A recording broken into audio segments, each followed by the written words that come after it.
আসসালামু আলাইকুম সুপ্রিয় শিক্ষার্থীরা, আশা করি তোমরা ভালো আছো। স্কুল অফ এক্সিলেন্সের আরো একটি আয়োজনে তোমাদের সকলকে জানাচ্ছি স্বাগতম। আমরা এই মুহূর্তে সলভ করব জাহাঙ্গীরনগর ইউনিভার্সিটির যে দুটা প্রশ্ন, অর্থাৎ বি এবং সির যে আমরা দুটা মডেল টেস্ট নিয়েছিলাম, সেই দুইটা মডেল টেস্টের মোট 40টা প্রশ্ন, 20-20-40টা প্রশ্নের আজকে আমরা সমাধান দেখব। চলো আমরা সময় নষ্ট না করে শুরু করছি। এটা প্রথমে আমরা দেখবো হচ্ছে বি ইউনিটেরটা। প্রথমে দেখবো বি ইউনিটেরটা। আসতেই লেখা আছে ভাই, ভালো হবে। আচ্ছা, প্রথমে যে টপিক তোমাদের কম্প্রিহেনশনটা এসেছে, এটা কিন্তু সরাসরি কিন্তু আমরা বোর্ড বই থেকে তুলে দিয়েছি, বোর্ড বইয়ের বাইরে কিন্তু নাই। এটা কিন্তু তোমরা সবাই পড়েছো, অর্থাৎ পিস এন্ড কনফ্লিক্টের যে প্যাসেজটা ছিল, এটা কিন্তু সেই প্যাসেজটা। তোমাদের কম্প্রিহেনশনের যেহেতু এটা সলভ ক্লাস, এখান থেকে কিছু ট্রিক্সও শিখে নাও। কম্প্রিহেনশনের ক্ষেত্রে শুরুতেই কিন্তু এত বড় প্যাসেজ 10 মিনিট সময় নষ্ট করে পড়বে না। প্রথমে যে এমসিকিউ যে 4-5টা থাকবে, ওইটা কিন্তু তোমাকে সলভ করতে হবে। প্রথমেই চলে যাবে এমসিকিউ এ। তার আগে দাঁড়াও, আমি একটু জয়েন হয়ে নিই। আচ্ছা, ওয়ালাইকুম আসসালাম যারা জয়েন হয়েছো। আচ্ছা দেখো, তাহলে প্রথম কথা যেটা বলছিলাম, তোমাদের যাদের কোনো প্রশ্ন থাকবে, প্রশ্ন শুরু হওয়ার পর থেকে এখানেও কমেন্ট করতে পারো, যারা জমে আছো তারাও কমেন্ট করো, আমি চেক করে নেব। তাহলে দেখো, প্রথম কথা হচ্ছে সরাসরি প্রথমেই প্রশ্ন পাওয়ার পর পর এই কাজটা করা যাবে না, অর্থাৎ শুরুতেই পড়া যাবে না কিন্তু। কারণ এটা তোমার অনেক বেশি সময় নষ্ট করবে। পরীক্ষার হলে কিন্তু আমরা এমসিকিউ এর জন্য অনেক কম সময় পাই। প্রথমে কি করবা? প্রথমে হচ্ছে তোমাকে এইরকম এমসিকিউ পড়তে হবে, যে এমসিকিউ এ আমার কি প্রশ্ন চাইছে, তুমি সেই অনুযায়ী সেই লাইনটার কাছে যে অ্যান্সার খোঁজার চেষ্টা করবা। দেখো এখানে প্রথম লাইনে কি বলছে, the word antagonism in the first line is opposite to. তাহলে আমাদের প্রথমে কি চাইছে?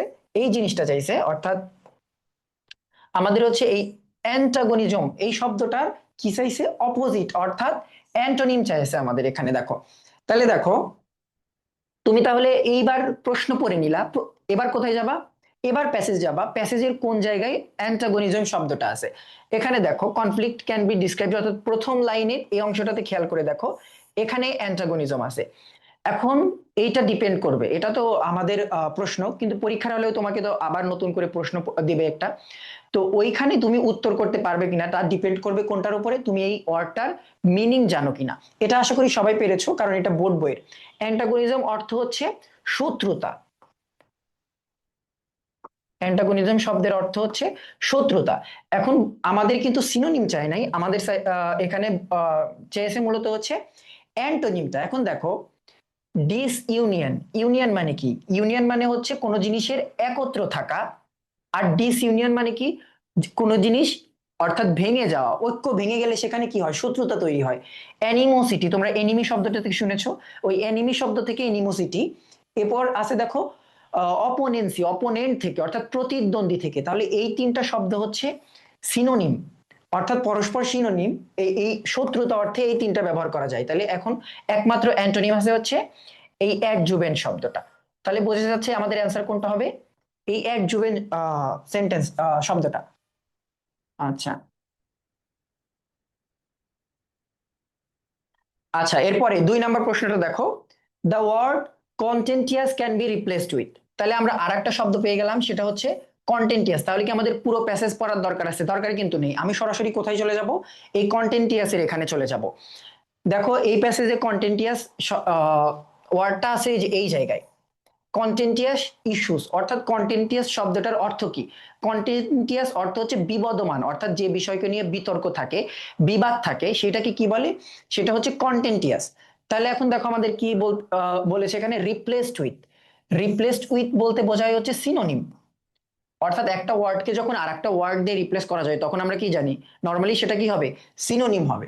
তাহলে দেখো এখানে প্রথমে আছে এই প্রশ্নটা, একটু তোমাদের জন্য যারা পরীক্ষাটা দিয়েছো তারা জানো, এই প্রশ্নটা হয়তো তোমাদের অনেকেই ভুল করে জাস্ট এই কন্ট্রোভার্সিয়ালটা দিয়ে দিয়েছো। কারণ কন্ট্রোভার্সিয়াল হচ্ছে আমাদের সবার পরিচিত শব্দ, কিন্তু এই যে পাগনাশিয়াস এবং হচ্ছে ফ্র্যাচি যে দুইটা শব্দ ছিল, এই দুইটা শব্দও কিন্তু এই কন্ট্রোভার্সিয়াল অর্থাৎ বিবদমান, কন্টেন্টিয়াস, এই দুইটার কিন্তু সিনোনিম। তো এই দুইটা যদি ওয়ার্ড তোমার না জানা থাকে, তাহলে কিন্তু এটা অ্যান্সার করা একটু কষ্ট হয়ে যাবে। মূলত এই তিনটাই কি ছিল?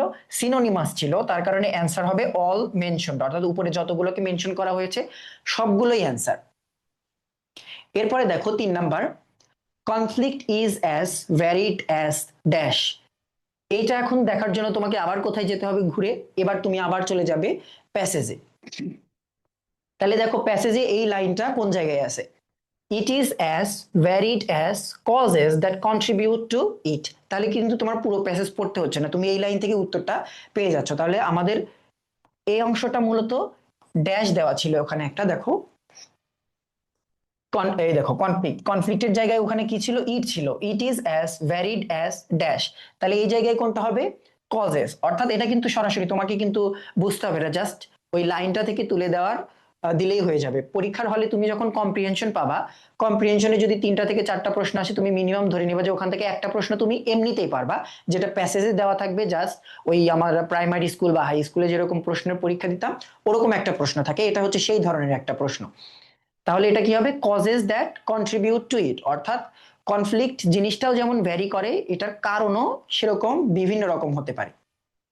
এবার 4 নাম্বার দেখো, which of below is true according to the passage, অর্থাৎ প্যাসেজের মতে এই 4টা লাইনের কোনটা সঠিক। এই প্রশ্নটা হচ্ছে কম্প্রিহেনশনের সবচেয়ে জটিল প্রশ্ন, কারণ এখানে তোমাকে 4টা লাইনই আলাদা করে কি করতে হয়, তোমাকে এটা সমাধান খুঁজতে হয় যে আসলে এই লাইনগুলো আমার প্যাসেজে আছে কিনা। এটা সবচেয়ে টাইম কনজিউমিং একটা প্রশ্ন।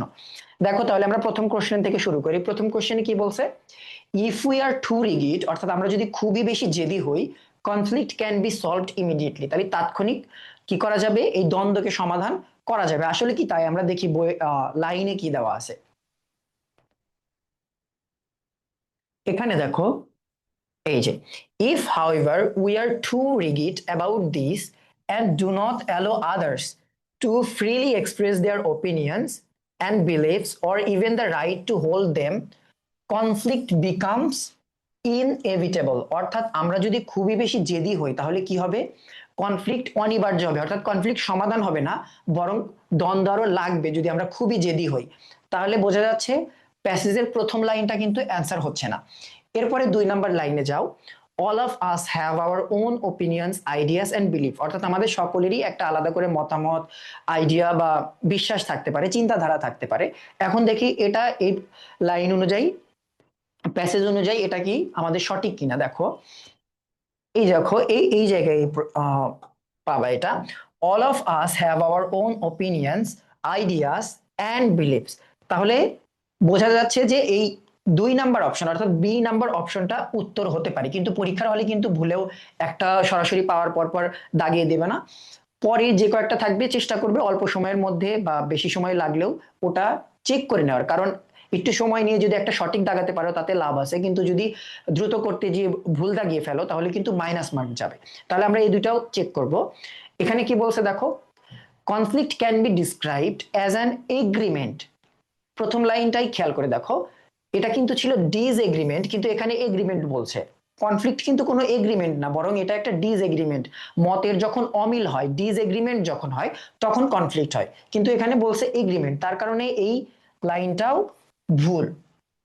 এরপরে দেখো D number, conflict must involve 2 or more parties. প্রথম অংশ ঠিক আছে, কনফ্লিক্ট দ্বন্দ্ব করতে হলে অবশ্যই একাধিক মানুষ লাগবে বা একাধিক গ্রুপ লাগবে, but we may never have conflict within our own selves, অর্থাৎ বলতেছে আমরা নিজেদের মধ্যে কোনোদিনও দ্বন্দ্বে পড়বো না। এটা কি সত্যি কথা? আমরা দেখে আসি, দেখি প্যাসেজে কি বলছে আমাদের। এই দেখো এখানে conflict involves 2 or more parties, এই অংশটুকু ঠিক আছে, but we may have conflict within our own selves, অর্থাৎ আমাদের নিজেদের মধ্যেও কোন একটা বিষয় নিয়ে দ্বন্দ্ব লাগতে পারে, অনেকটা যে যাব কি যাব না এই বিষয়টার মতো, অর্থাৎ সিদ্ধান্তহীনতায় ভোগা। কিন্তু এখানে বলছে যে আমাদের নিজেদের মধ্যে কখনোই দ্বন্দ্ব লাগতে পারে না, নেভার বলে দিছে, তার কারণে এটাও ভুল। তাহলে আমরা বুঝতে পারছি আমাদের অ্যান্সার কোনটা হবে, আমাদের অ্যান্সার হবে তাহলে হচ্ছে বি। আমি তোমাদের আগেই প্রশ্ন করছি না, কম্প্রিহেনশন গুলো শেষ হলে তারপরে আমি তোমাদের প্রশ্ন করব, তোমরাই নিজেরাই অ্যান্সার দিবা। এরপরে দেখো 5টা প্রশ্ন ছিল এখান থেকে, conflict does influences our actions আছে কিন্তু এটা খেয়াল রেখো, actions and dash and the way we dash ourself in society. তাহলে দেখো এখানে আমরা বুঝতে পারছি দুটা জিনিস বসবে, হয় ডিসিশন শব্দ আর হচ্ছে কন্ডাক্ট, এই দুটা শব্দেরই কোন একটা ফর্ম, প্রেজেন্ট, পাস্ট বা কন্টিনিউয়াস ফর্ম, যে কোনো একটা ফর্ম বসবে। এখন দেখো, তুমি যদি এটা প্রথম জিনিসটা আমাদের যেটা মাথায় আসবে, যেহেতু প্যাসেজের প্রশ্ন, আমরা প্যাসেজ থেকে দেখে আসি, তবে এটা সমাধান করার একটা গ্রামাটিক্যাল ওয়েও আছে। এই লাইনটা থেকে প্রশ্নটা করা হয়েছে, conflict does influences our actions and decisions and the way we conduct ourself in the society. তাহলে এখানে কোনটা পাইলাম আমরা? ডিসিশনস। আর এখানে কি পাইলাম? কন্ডাক্ট। এই দুইটা জিনিস কিন্তু আমরা এখান থেকে পেলাম। এখন পরীক্ষার হলে কিন্তু এই জিনিসগুলো মাঝে মাঝে চেঞ্জ করে দেয়, শব্দ, ওয়ার্ড চেঞ্জ করে দেয়, এমনকি মিনিং ঠিক রেখে টেন্স চেঞ্জ করে দেয়। এখানে সরাসরি দেওয়া হলেও পরীক্ষার হলে কিন্তু এই জিনিসটা করতে পারে। তাহলে এই জিনিসটা অ্যান্সার করার ক্ষেত্রে তোমাকে দুটা জিনিস অবশ্যই মাথায় রাখতে হবে। একটা হচ্ছে তুমি গ্রামাটিক্যালও ওটাকে চেক করবে, সাথে প্যাসেজের সাথে। এখানে দেখো, আমরা সাধারণত, তাহলে তো বোঝা গেল আমাদের অ্যান্সার হবে হচ্ছে সি নাম্বার, ডিসিশনস এবং কন্ডাক্ট, প্যাসেজ অনুযায়ী। কিন্তু তুমি যদি গ্রামাটিক্যালও চিন্তা করো তাহলেও বের করতে পারবা।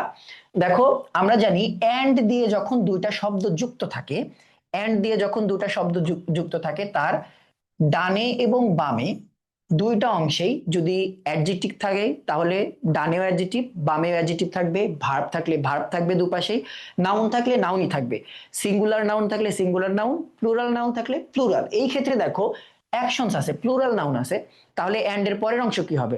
অবশ্যই একটা প্লুরাল নাউন আমাদের দরকার। এখন দেখো, ডিসিশন শব্দটা কিন্তু প্লুরাল নাউন না, এটা কিন্তু সিঙ্গুলার। এখানে দেখো ডিসিশনিং দিছে, এটা কিন্তু আমাদের হচ্ছে না, কারণ ওখানে অক্সিলারি নেই যে আমি আইএনজি যুক্ত ফর্ম বসাবো।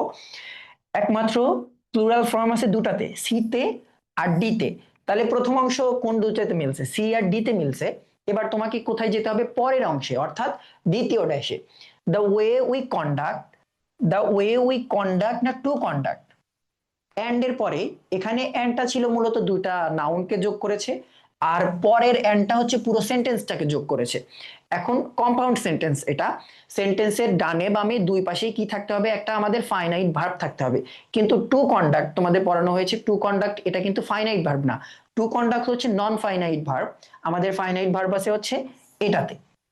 তাহলে পরীক্ষার হলে যদি কনফিউশন হয়, দুইটা ভাবে চেক করবা, এক হচ্ছে প্যাসেজ থেকে, আর সেকেন্ড ওয়ান হচ্ছে গ্রামার দিয়ে। আচ্ছা, এবার দেখো 6 নাম্বার, এই 6 নাম্বার প্রশ্নটার উত্তর তোমরা বলো। এটা কিন্তু খুবই ইজি ভাবে এখানে প্রশ্নটা করা হয়েছে। দেখো, the dash was surrounded by his friends, এটার অ্যান্সার কোনটা হবে?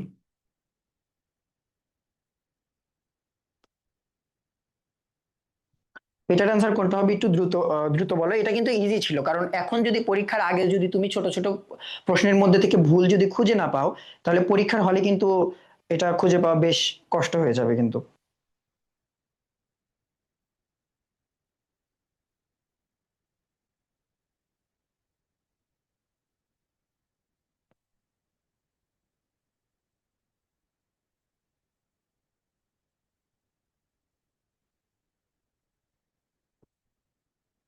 ওকে, আচ্ছা দেখো, জুমের থেকে দেখো, তাহলে এখানে প্রথম কথা দেখো, এটা কিন্তু খুবই সিলি একটা জিনিস এখানে দেওয়া আছে, হিজ এখানে দেওয়া আছে, খেয়াল করে দেখো। এখন দেখো, প্রথমে কি আছে? ব্রাইড। ব্রাইডের ক্ষেত্রে কিন্তু কখনোই হিজ বসবে না, কারণ বধূ কে হয়? সাধারণত মেয়ে হয়, তার ক্ষেত্রে আমাদের কি বসাতে হবে? হার বসাতে হবে অবশ্যই। এরপরে দেখো কি আছে? গ্রুম। গ্রুম বলতে বোঝায় হচ্ছে বর। এখন বরের ক্ষেত্রে হিজ বসতে পারে, আমরা এটা রাখলাম, কিন্তু আমাদের যেহেতু আরো দুটো অপশন আছে, আমরা দেখতে হবে। এখন দেখো, বেবি শব্দ, বেবি, ক্যাট অথবা ডগ, এই শব্দগুলো যদি থাকে, তাহলে সাধারণত হিজ, হার, দেই এগুলোর পরিবর্তে, সিঙ্গুলার হলে সাধারণত ইট ইউজ করা হয় এদের পরিবর্তে। বেবি মানুষ হলেও ওই বাচ্চার ক্ষেত্রে, ছোট বাচ্চার ক্ষেত্রে ইট শব্দটা ইউজ করা হয়, এবং গার্লের ক্ষেত্রে এটাও কিন্তু এই হারই হবে। তাহলে অ্যান্সার হচ্ছে আমাদের শুধুমাত্র গ্রুম। অর্থাৎ নাউন হিসেবে তুমি এখানে সবগুলোই বসাতে পারবা, যে বন্ধুরা তাদের ঘিরে রেখেছিল, কিন্তু তোমাকে এই জিনিসটা অর্থাৎ প্রোনাউনটা খেয়াল করতে হবে, এটা প্রোনাউন থেকে আসা একটা প্রশ্ন।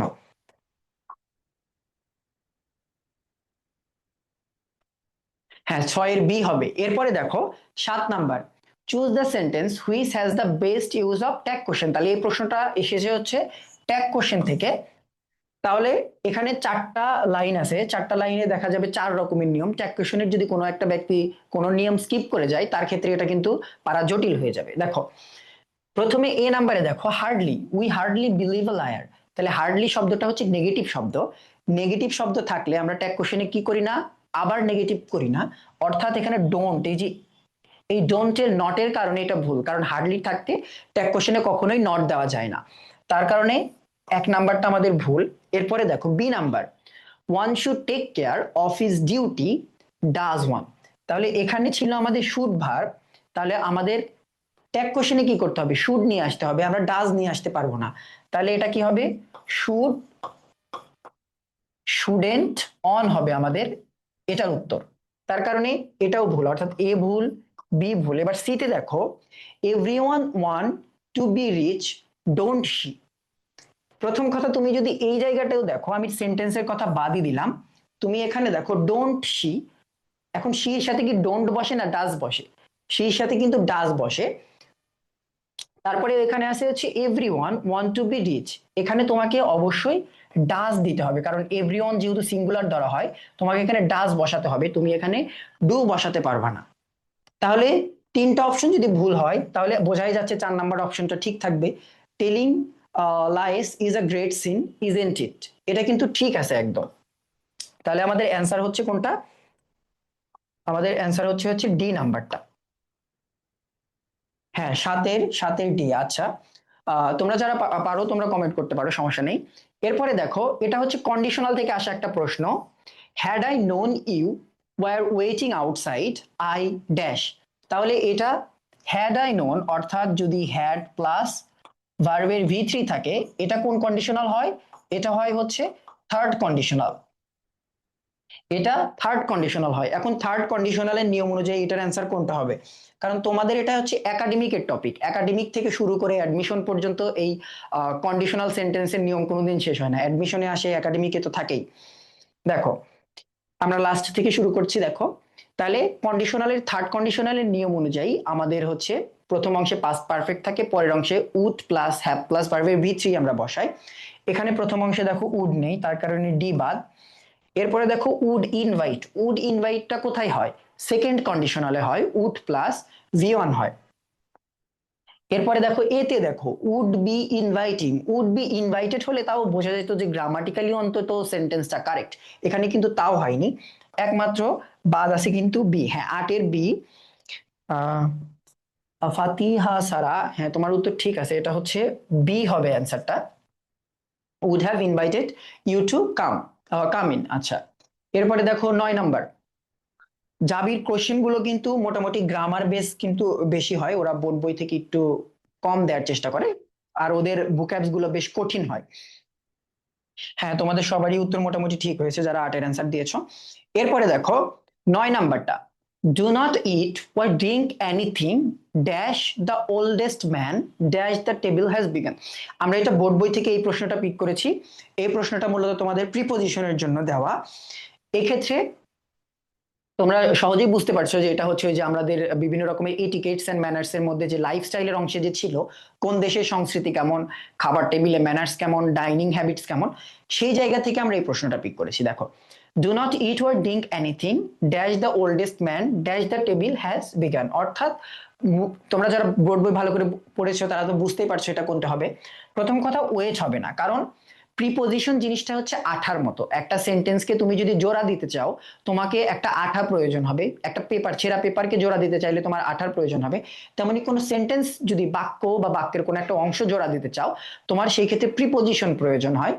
তো প্রিপোজিশন হচ্ছে আঠা, কিন্তু ওয়েট কিন্তু প্রিপোজিশন না, এখানে ওয়েট বসালে মিনিং আসবে না। Drink anything wait the oldest man হচ্ছে না কিন্তু মিনিং, আমাদের লাগবে প্রিপোজিশন প্রথম 3টার মধ্যে। এখন দেখো, প্রথম কথা, এই সেন্টেন্সটা পড়ে এটা বোঝা যাচ্ছে যে ততক্ষণ খেও না যতক্ষণ না পর্যন্ত কে খাওয়া শুরু করছে, ওই টেবিলের সবচেয়ে যে বয়োবৃদ্ধ বা বয়স্ক যে ব্যক্তি অর্থাৎ গুরুজন যিনি, তিনি যতক্ষণ না খাচ্ছে, অর্থাৎ যতক্ষণ না।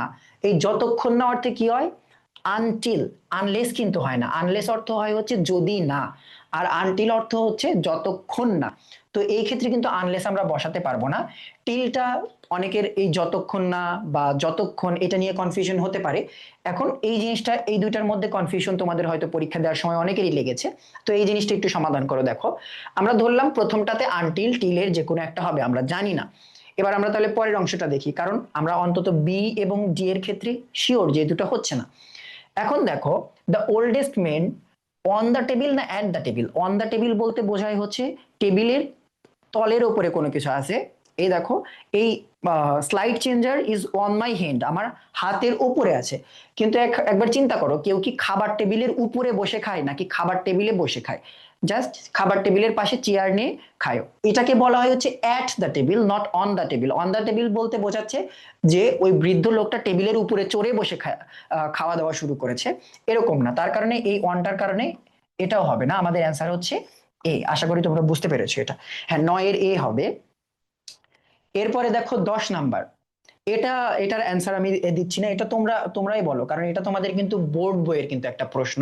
Which of below is a place for echo tourism, অর্থাৎ তোমাদের যে ইকো ট্যুরিজম চ্যাপ্টার থেকে এই প্রশ্নটা এসেছে, এবং এটা নিয়ে অনেক কন্ট্রোভার্সি। দীর্ঘদিন পর এই জায়গাটা খুলে দিয়েছে দেখার জন্য দর্শনার্থীদের জন্য। তো এটা তোমরা, আশা করি এটা তোমরা সবাই বুঝতে পারছো এটা কোন জিনিসটা হবে। এটা খুব একটা জটিল কিছুই না। হ্যাঁ, এটা হচ্ছে আমাদের সেন্ট মার্টিন দ্বীপ।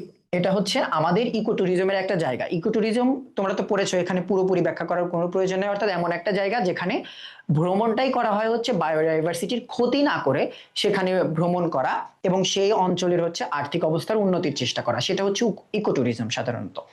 বাকি কোনোটাই না। ন্যাশনাল জুতে প্রাণীদের বন্দি করে রাখা হয়, বরং সে ইকো ট্যুরিজমের ক্ষেত্রে প্রাণীরা ছেড়ে দেওয়া থাকবে, মানুষই হচ্ছে অন কাইন্ড অফ সেফ ভাবে হচ্ছে ওই প্রাণী বা ওই এরিয়াটা ভ্রমণ করবে।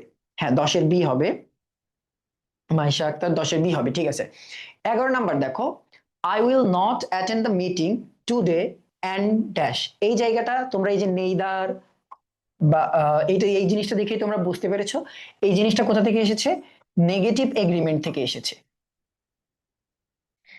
এই নেগেটিভ এগ্রিমেন্ট থেকে এই প্রশ্নটা কিন্তু এসেছে।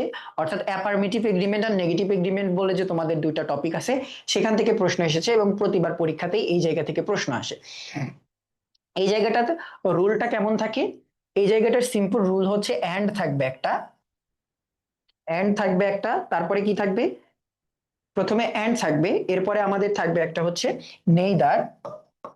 এটা হচ্ছে নেইদারের নিয়ম। আরো এইদার বসানো যায়, সো বসানো যায়, টু বসানো যায় বিভিন্ন এগ্রিমেন্টে। এরপরে বসে হচ্ছে আমাদের একটা অক্সিলারি ভার্ব আর একটা সাবজেক্ট বসে আমাদের। এখন দেখো, এই নিয়ম অনুযায়ী আমাদের প্রথমেই বাদ দিয়ে দিয়ে দেবো হচ্ছে এটা। এই রুলসটা কিন্তু তোমাদের কিন্তু একটু মনে রাখা লাগবে।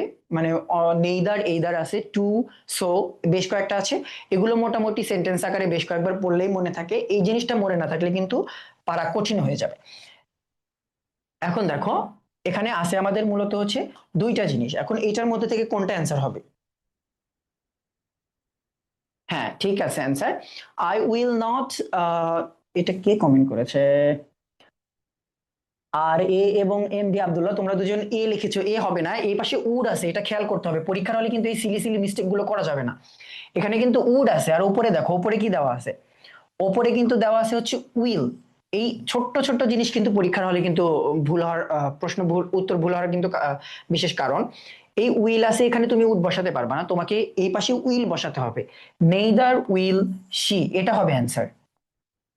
উড দিতে পারবা না ওই জায়গায়, উড দেওয়া যাবে না।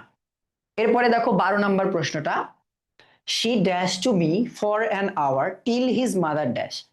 till, until, till, until, since এবং ফর, এই চারটা জিনিসকে আমরা কোন জায়গায় দেখতে পাই? পারফেক্ট টেন্সে। পারফেক্ট টেন্সে, সেটা হোক প্রেজেন্ট, পাস্ট বা এনিথিং ক্যান বি। অর্থাৎ এই চারটা জিনিস আমরা সবসময় দেখতে পাই পারফেক্ট টেন্সের ক্ষেত্রে হয়। এখন দেখো, অপশন পরে দেখো, এটা মূলত সবগুলোই পাস্ট টেন্সে আছে, অর্থাৎ বোঝা যাচ্ছে এটা পাস্ট পারফেক্ট টেন্স। এখন পাস্ট পারফেক্ট টেন্স অনুযায়ী এটার অ্যান্সার তাহলে আমাদের এখন বের করতে হবে। এটার অ্যান্সার কি হতে পারে? She dash to me for an hour till his mother dash, অর্থাৎ তার মা আসা পর্যন্ত সে প্রায় 1 ঘন্টা আমার সাথে কি করেছে, কথা বলেছে, কারণ এখানে টকড আছে। এখন দেখো, আচ্ছা আধিরা, ওপি, হিলেনা, তোমার নামটা বেশ জটিল, আমি পড়তেই পারতেছি না। আচ্ছা দেখো, শি ড্যাশ মি, তাহলে যেহেতু বলেছি এটা হচ্ছে পাস্ট পারফেক্ট পারফেক্ট, এবং যেহেতু অপশন থেকে বোঝা যাচ্ছে আমাদের পাস্ট পারফেক্টে যেতে হবে। এখন এই পারফেক্ট টেন্সের ক্ষেত্রে কি হয়, যে কাজটা আগে শুরু হয়ে অনেকক্ষণ চলে তার ক্ষেত্রে আমরা কি ইউজ করি, তার ক্ষেত্রে আমরা হচ্ছে পারফেক্টের মূল জায়গাটা অর্থাৎ have plus V three, had plus V three যেটা থাকে আমরা সেটা বসাই। তাহলে দেখো, হ্যাড প্লাস ভি থ্রি এবং হ্যাড প্লাস ভি থ্রি মাত্র আমাদের দুটো অপশনে আছে, তাহলে আমরা প্রথমে এলিমিনেট করব বি এবং সি। এখন আমরা চিন্তা করব দুইটা নিয়ে, এ এবং ডি নিয়ে। তাহলে দেখো, টিল হিজ মাদার অ্যারাইভ, অর্থাৎ প্রথম অংশ পাস্ট পারফেক্ট, পরের অংশে কি হবে, এটা হবে হচ্ছে জাস্ট আমাদের যে সিম্পল পাস্ট যেটা হয় সেটা হবে। এখন দেখো, এখানে দেওয়া আছে ভি ওয়ান, কিন্তু একটা বাক্যের মধ্যে সিকোয়েন্স অফ টেন্সে তোমরা পড়েছো যে একটা বাক্যের মধ্যে কিন্তু এরকম হতে পারে না, অর্থাৎ একটা বাক্যের একটা অংশ প্রেজেন্ট আর একটা অংশ পাস্ট, এরকম কিন্তু হতে পারে না। তার কারণে এ ভুল, আমাদের অ্যান্সার হচ্ছে ডি হবে, হ্যাড টক আর হচ্ছে অ্যারাইভড। এটা কিন্তু আফটার বিফোরের মতো করে মনে রাখতে যেও না, সবকিছু আফটার বিপরীত বিফোরের মতো করে মনে রাখতে গেলে কিন্তু ঝামেলা হবে। আমরা কি পড়ি যে আফটার অর্থ পরে, তার কারণে পরে পাস্ট পারফেক্ট, এবং আফটারের আগে, সরি, আর বিফোরের অর্থ হচ্ছে আগে, তাই বিফোরের আগে কি হয়, পাস্ট পারফেক্ট। টিল আনটিলের ক্ষেত্রে কিন্তু ওই জিনিসটা করতে যেও না, কারণ অর্থ যেহেতু ভিন্ন, মিনিং কিন্তু মানে উত্তর কিন্তু গুলিয়ে যাবে। জাস্ট এটা মনে রাখো, ওই প্রশ্নের যে অর্থটা সেটা পড়ে যে বুঝবা যে কোনটা আগে শুরু হয়েছে, কোন কাজটা আগে হচ্ছে, যে কাজটা আগে হচ্ছে ওটাই হবে হচ্ছে পাস্ট পারফেক্ট এবং বা প্রেজেন্ট পারফেক্ট, এবং পরেরটা অংশ হবে যা সিম্পল টেন্সে, ইনডিফিনিট টেন্সে। হ্যাঁ, পাস্ট পারফেক্ট আর পাস্ট ইনডিফিনিট হবে। এরপরে দেখো 13 number, everyone dash the write dash a standard of living. এখানে একই সাথে তোমাদের ভার্বের কাজটাও দেওয়া হয়েছে এবং অ্যাপ্রোপ্রিয়েট প্রিপজিশনের কাজটাও। এভরিওয়ানের সাথে আমরা সাধারণত কি ইউজ করি, সিঙ্গুলার, সিঙ্গুলার ইউজ করি। এখন দেখো, এখানে সিঙ্গুলার আছে আমাদের হচ্ছে তিনটা জায়গায়, এ, সি এবং ডি। হ্যাড তো সিঙ্গুলার প্লুরাল দুটার সাথে বসে, আমরা বলতে পারবো না, বাদ দিতে পারছি আমরা শুধুমাত্র একটা। এখন আমাদের বাকি তিনটা নিয়ে মাথা ঘামাতে হবে। এভরিওয়ান, তাহলে বুঝলাম হ্যাড অথবা had the write dash standard of living, অর্থাৎ মানসম্মত জীবন যাপন করার সবার অধিকার আছে। এখন তোমরা বোর্ড বইয়ের হিউম্যান রাইটস যে চ্যাপ্টারটা, ওই লেসনের পুরো প্যাসেজ জুড়ে একটা কথা, একটা ফ্রেজ বারবার আছে অ্যাপ্রোপ্রিয়েট প্রিপজিশন, সেটা হচ্ছে রাইট টু। রাইট টু মানে কি, রাইট টু মানে কোনো কিছুর হচ্ছে অধিকার। এই অ্যাপ্রোপ্রিয়েট প্রিপজিশনটা বইয়ে বারবার আছে। রাইট টু মানে হচ্ছে অধিকার, অর্থাৎ সবার কিসের অধিকার আছে, মানসম্মত জীবনযাপন করার বা জীবনযাপন পাওয়ার একটা অধিকার আছে। অধিকার অর্থে তোমাকে কি ইউজ করতে হবে, টু ইউজ করতে হবে। দেখো এখন এখানে ফর আছে, এখানে অফ আছে, তার কারণে এটাও হবে না, ডিও হবে না, তোমাদের অ্যান্সার হবে হচ্ছে এ। অর্থাৎ একই সাথে তোমাকে গ্রামারও ট্যাকেল দিতে হবে, প্লাস অ্যাপ্রোপ্রিয়েট প্রিপজিশনও তোমার জানা থাকতে হবে। ওকে, হ্যাঁ 13 এ হবে, 13 এ হবে তোমাদের অ্যান্সার, ঠিক আছে। এরপরে দেখো 14 নাম্বার, সাম অফ ইউর, এখানে কিন্তু অনেক সময় নিয়ে তোমরা করছো, পরীক্ষার হলে হয়তো এত সময় পাবে না, তোমরা যারা পারো দ্রুত তোমরা অ্যান্সার করবা বা মনে মনে। Some of your friends dash certain issues, এটাও একটা বই থেকে নেওয়া, তবে এটা হচ্ছে, এটাও অ্যাপ্রোপ্রিয়েট প্রিপজিশনেরই একটা প্রশ্ন। অর্থাৎ কোনো বিষয়ে সম্মত হওয়া, কোনো বিষয়ে যদি তুমি সম্মত হও, তাহলে এই ক্ষেত্রে আমরা হচ্ছে ইউজ করি অ্যাগ্রি উইথ। অর্থাৎ অ্যাগ্রি উইথ অর্থ হচ্ছে সম্মত হওয়া বা কোনো কিছুর সাথে মতের মিল হওয়া। তাহলে এখানে কি বলছে, some of your friends dash certain issues, তাহলে দেখো some of your friends plural, তাহলে প্রথমে আমাদের কিসের কাজ, ভার্বের কাজ। কোন ভার্বটা বসাবো, ডাস তো বসাতে পারছি না কারণ প্লুরাল আছে, ডু নট এর মধ্যে থেকে যে কোনো একটা হবে, ডু নট। এখন দেখো, এখানে আছে অ্যাগ্রি টু, এখানে আছে অ্যাগ্রি অন, কিন্তু আমরা যেহেতু অর্থ খুঁজে পেয়েছি যে বোঝাতে চাচ্ছে যে তোমার বন্ধু, তোমার কিছু বন্ধু তোমার সাথে একটা নির্দিষ্ট বিষয় মতের এক, মানে একমত হবে না, বা এটাই বোঝাচ্ছে যে একমত হবে না কোন একটা বিষয় নিয়ে। তাহলে একমত হওয়া, সম্মত হওয়া বলতে আমাদের কি ইউজ করতে হয়, অ্যাগ্রি উইথ ইউজ করতে হয়। তাহলে এই ক্ষেত্রে আমাদের অ্যান্সারটা হবে হচ্ছে এ। এটা খুবই সোজা ছিল কারণ বই থেকে সরাসরি তুলে দেওয়া। হ্যাঁ, এ অ্যান্সার হবে 14 এ। এরপরে দেখো 15 number, if accurately is precisely then ecstasy is that. অর্থাৎ এই অ্যাকুরেটলি শব্দটা হচ্ছে প্রিসাইসলি শব্দের যদি সিনোনিম হয়, তাহলে এক্সট্যাসি শব্দটার সিনোনিম কি? এটা তোমরা বলো, কারণ এটা খুবই ইজি একটা প্রশ্ন এবং বারবার করে পরীক্ষায় আসছে এই এক্সট্যাসি শব্দটা। জ, অন্তর লিখেছে জ, জ তো কোনো এখানে অপশন নেই, এখানে অপশন আছে হচ্ছে এ বি সি ডি।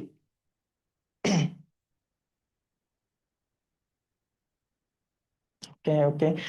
আচ্ছা, এটার অ্যান্সার কিন্তু ইজি, কিন্তু এক্সটেসি অর্থ হচ্ছে চরম আনন্দ বা পরম আনন্দ, অর্থাৎ আনন্দের মাত্রা যখন হাই লেভেলে চলে যায় তখন সেটাকে আমরা এক্সটেসি বলি। এটা যদিও সরাসরি হ্যাপিনেসের সিনোনিম হিসেবে ইউজ করি, তবে এটা বোঝাই হচ্ছে হ্যাপিনেসেরও উপর দিয়ে কোনো একটা জিনিস, অর্থাৎ হ্যাপিনেসের মাত্রা যখন খুব বেশি হয়। যেমন টায়ার্ড যদি তুমি খুবই বেশি হও তখন তোমাকে কি বলতে হয়? আই এম এক্সস্টেড, অর্থাৎ টায়ার্ডের উপর দিয়ে চলে গেছে, তুমি শুধু ক্লান্ত নয়, তার চেয়েও বেশি কিছু, এক্সস্টেড। তেমন হ্যাপি, তুমি খুবই হ্যাপি, আর তুমি এক্সটেসি আর হ্যাপির মধ্যে সামান্য পার্থক্য, যে হ্যাপি যখন অনেক বেশি হ্যাপি তুমি, সেটা হচ্ছে এক্সটেসি বা পরমানন্দ। হ্যাঁ, 15 ডি হবে ফাতিহা সারা। এরপরে দেখো 16 number, what did I know dash and lonely offices. তোমরা কি এটা বলতে পারবা এই প্রশ্নটা কোন জায়গা থেকে আসছে? এই প্রশ্নটা কোন জায়গায় আসছে তোমরা কি এটা বলতে পারবে? একটা বইয়ের একটা লাইন থেকে। হ্যাঁ, 15 ডি বা 16 বলো। 16 কোন জায়গা থেকে প্রশ্ন আসছে, এটার উপর এই এই জিনিসটা কোন জায়গা থেকে আসলো এইটা বলার উপরেও অনেক কিছু ডিপেন্ড করে। কারণ যে বইটা ভালো করে পড়েছে সে কিন্তু এই লাইনটা চিনতে পারবে যে এটা বইয়ের কোন জায়গা থেকে আসছে। আর যে লাইন ধরতে পারবে অ্যান্সার করার চেয়ে এটা ইম্পর্টেন্ট যে তুমি বুঝতে পারছো কিনা আসলে বই থেকে আসা নাকি বইয়ের বাইরে থেকে আসা, তা ওই ক্ষেত্রে কিন্তু অ্যান্সার করার সুবিধা হয়ে যায়। অ্যান্সার করা কিন্তু সুবিধা। হ্যাঁ, 15 ডি। 16তে যাও, 16তে এই 16-র তোমরা কেউ কনটেক্সট বলতে বলতে পারবা কিনা, এটা ইম্পর্টেন্ট। এটা ইম্পর্টেন্ট, তোমাদের কোনো কমেন্ট নেই আমার মনে হচ্ছে, তোমাদের এটা কমেন্ট কমন পড়েনি। কিন্তু এটা কিন্তু গুরুত্বপূর্ণ একটা কবিতার কিন্তু একটা লাইন, তোমরা খেয়াল করেছো কিনা আমি জানি না। হোয়াট ডিড আই নো, এটা কিন্তু একটা কবিতার লাইন। তোমরা একটা কবিতা পড়েছো, those winter Sunday's, those winter Sunday's, অর্থাৎ শীতের ওই দিনগুলো, চলে যাওয়া শীতের ওই দিনগুলো। এটা কি লিখেছে? রবার্ট হাইডেন। এটা হচ্ছে রবার্ট হাইডেনের একটা কবিতা,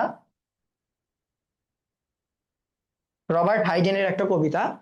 আহ হ্যাঁ, এটা পোয়েমের লাইন। এটা দোজ উইন্টার সানডেস, রবার্ট হাইডেন। পরের পেজে একটা ছবি দেওয়া আছে, একটা লোক, মানে ছোট থেকে ওনার চোখের প্রবলেম ছিলেন, একটা মোটা গ্লাস পরা একটা আহ, ব্যক্তির ছবি, উনি রবার্ট হাইডেন। তো ওনার কবিতার একদম শেষের দিকের লাইন এটা, যে হোয়াট ডিড আই নো, অর্থাৎ উনি বড় হয়ে যাওয়ার পর আফসোস করে এই লাইনটা বলতেছিলেন যে আমি কি জানতাম যে অফ লাভ অস্টিয়ার, অর্থাৎ ভালোবাসা যে এরকম কাঠখোট্টা ভাবে প্রকাশ করা যায়, কঠোরতার মধ্যে দিয়েও ভালোবাসা প্রকাশ পায়, এটা তো আমি তখন ছোট ছিলাম, আমি বুঝতে পারিনি। এটা কবিতার লাইন, এটা যদি তুমি মুখস্থ না করো, মানে কবিতা যদি বারবার না পড়ো, এটা পারা একদমই কঠিন।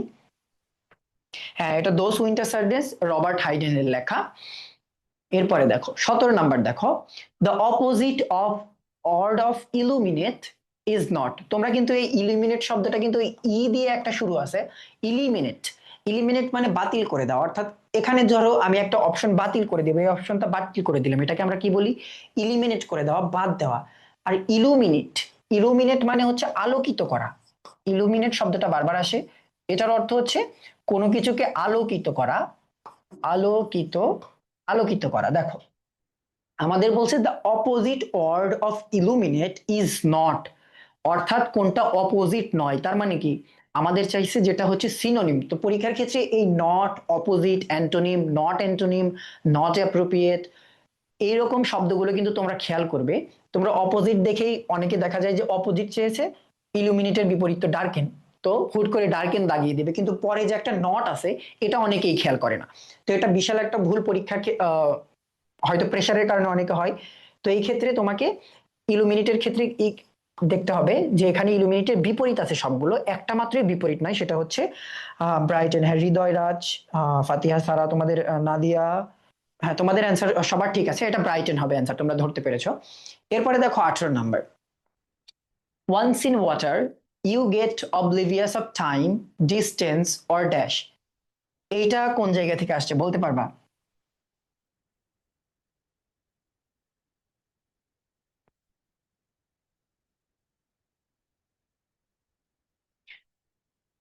মেবি তোমরা অনেকে হয়তো ধরতে পারবা।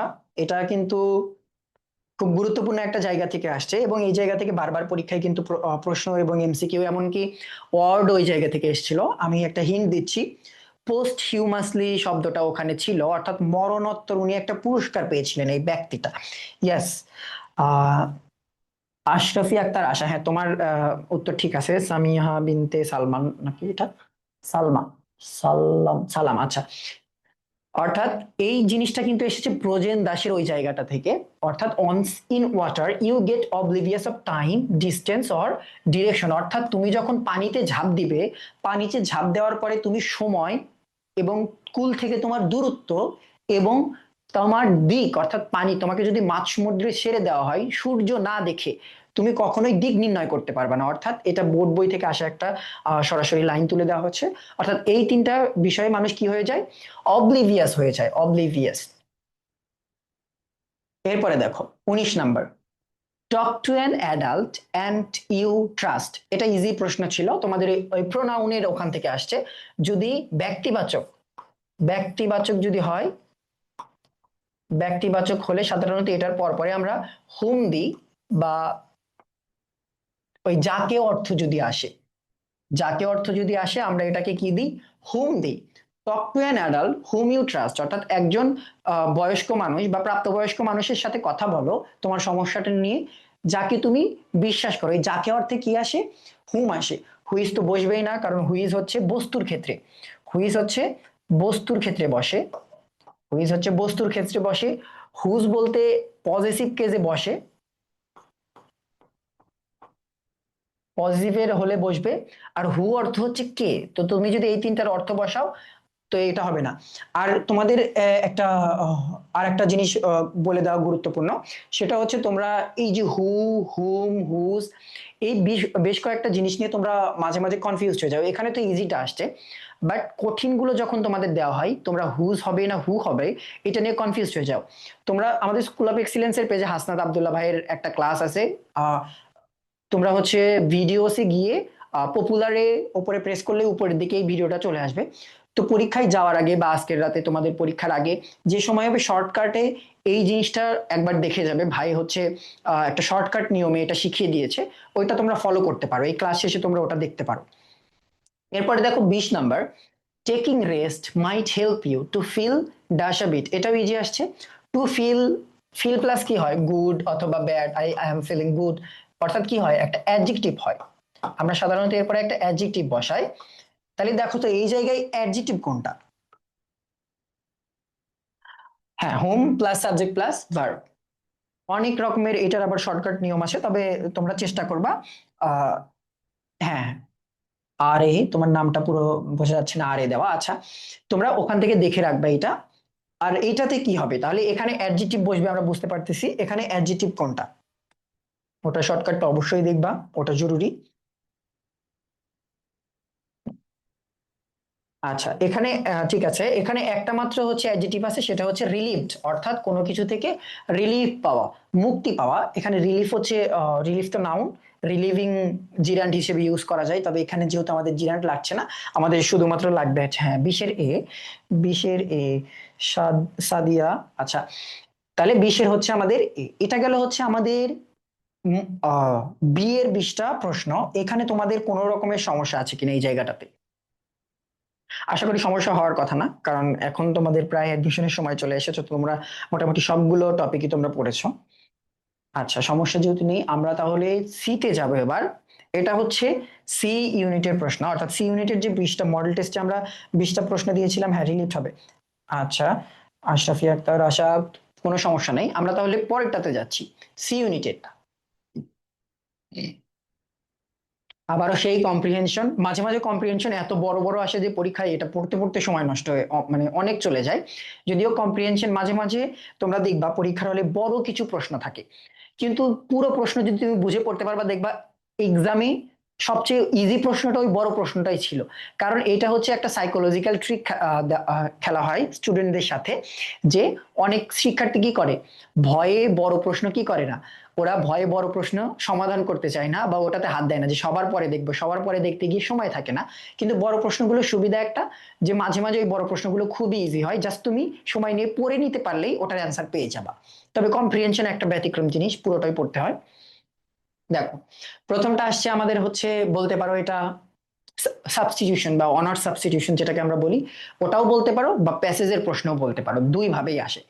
এ person who attends a conference or other gathering is called, অর্থাৎ যে ব্যক্তি কোনো একটা কনফারেন্সে অ্যাটেন্ড করে বা একত্র হয় যেখানে, তাদেরকে কি বলে, এক কথায় প্রকাশের মতো বাংলায় যেটাকে আমরা, আচ্ছা ঠিক আছে তাহমিনা মলি। তাহলে দেখো, এই জিনিসটা তোমাদের আসছে হচ্ছে প্রথম জায়গা থেকে, he gave a balloon to his attendee, এই জায়গা থেকে এই প্রশ্নটা আসছে। অর্থাৎ যে ব্যক্তি কোনো একটা জায়গায় অ্যাটেন্ড করে তাকে আমরা বলি হচ্ছে অ্যাটেন্ডি।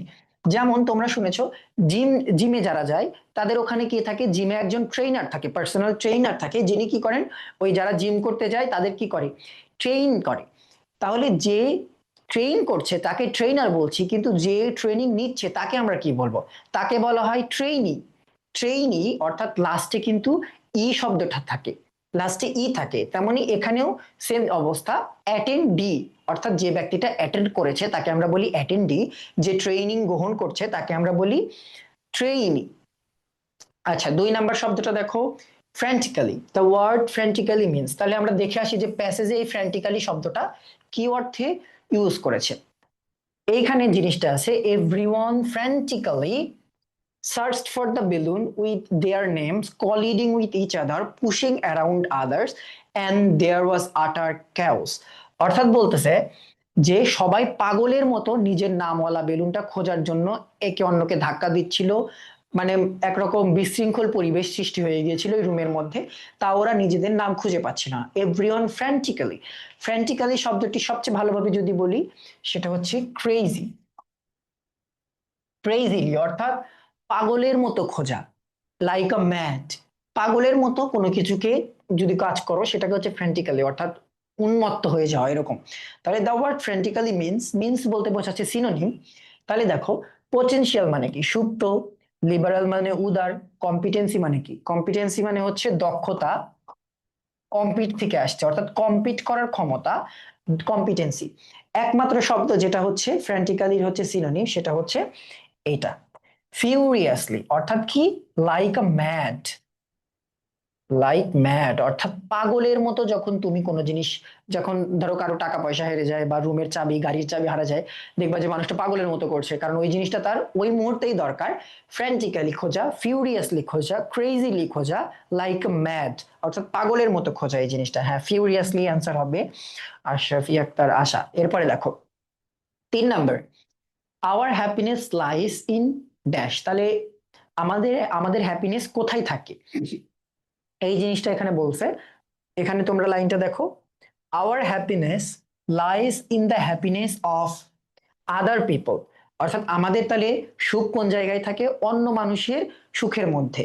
তাহলে অন্য মানুষকে সুখী করতে পারলে কি হয়, মানুষ, মানব হৃদয় হচ্ছে সুখী হয়। তাহলে বলতেছে সেই লাইনটাই এখানে আসছে। তাহলে দেখো কোনটা, finding the happiness of others, অর্থাৎ অন্যের খুশির মধ্যে আসলে নিজেদের জীবনে খুশি থাকে। স্বার্থপর মানুষের জন্য এই বিষয়টা সত্য না, অন্যান্য সব সাধারণ মানুষের জন্য হ্যাঁ। ফারিহা সারা, ঠিক আছে তোমাদের অ্যান্সার।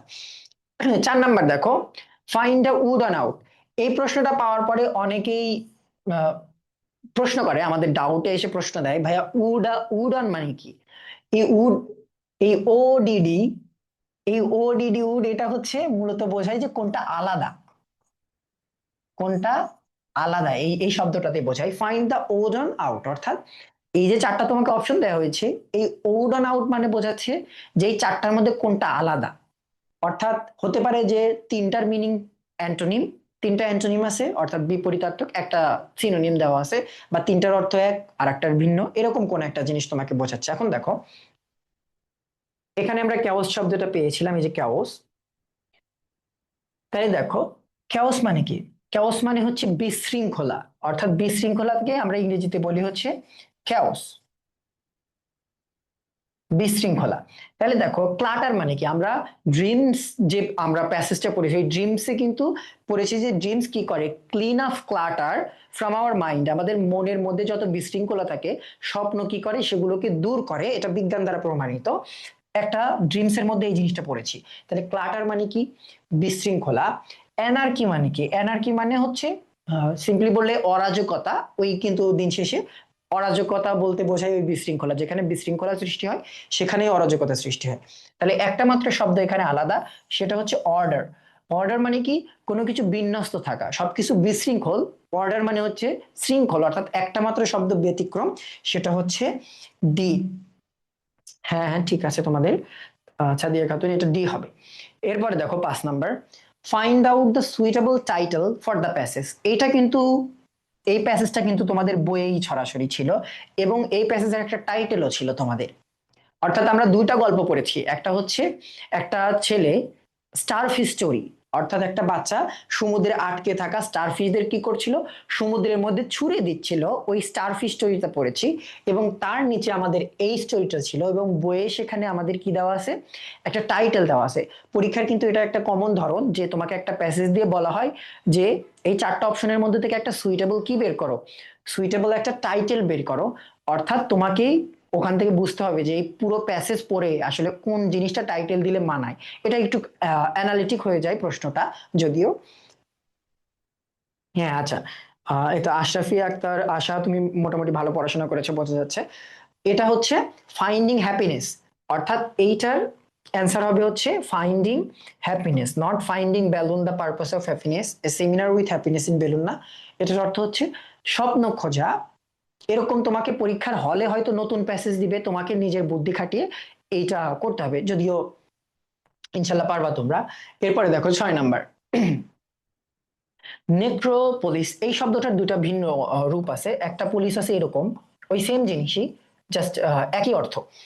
নেক্রোপলিস যদি, এটা কোন অ্যানালজি থেকে আসছে, নেক্রোপলিস হবে হচ্ছে সেমিটারি, সেমিটারি মানে হচ্ছে কবর। তাহলে টিমিড অর্থ কি হবে? টিমিড শব্দটা তোমরা হচ্ছে কোথায় পড়েছো? টিমিড শব্দটা তোমরা পড়েছি ইকোট্যুরিজমের মধ্যে। টিমিড শব্দ বোঝায় হচ্ছে ভীরু, অর্থাৎ যে ব্যক্তিটা ভীরু বা কারোর সাথে কথাবার্তা বলছে না, এরকম একটা অবস্থা। তাহলে দেখো নেক্রো, এখানে এই নেক্রো পলিশ শব্দটার সাথে আমার যতদূর বিশ্বাস তোমরা নিজেরাও পরিচিত না। আমি যখন প্রশ্নটা দিয়েছিলাম আমিও কনফিউজড হয়ে গেছি যে আসলে নেক্রোপলিস অর্থ কি। নেক্রোপলিস, এই নেক্রো শব্দের অর্থ হচ্ছে ডেট, ডেট।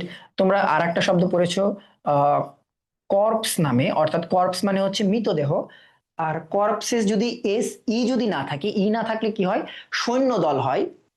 দেখতে সেম বাট মিনিং ডিফারেন্ট, এরকম একটা টপিক তোমাদের আছে যে জায়গায় এইসব জিনিস শেখানো হয়।